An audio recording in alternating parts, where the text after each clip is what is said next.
Gandang umaga, ako nga pala si Ferkay Lasatin from 3H. Gamit ang analog multitester, magtitest tayo ng continuity.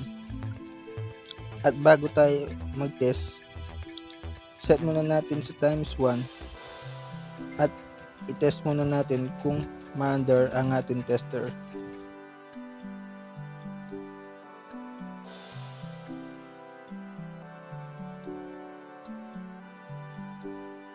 Umpisa na natin magtitest ng continuity gamit itong wire.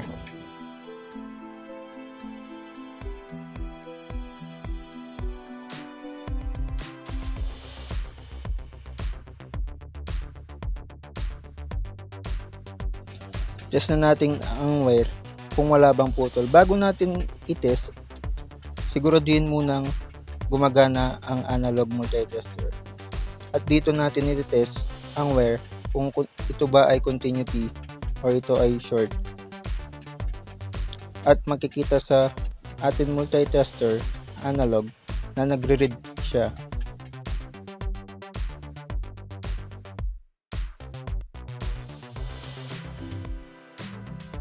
Subukan natin sa switch single phase.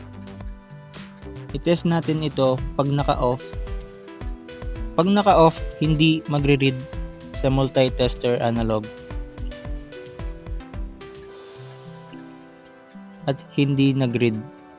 Alam naman natin, pag naka-off ang ating switch, ay ito ay putol. Pero pag ito ay naka-on, at i-test natin muli,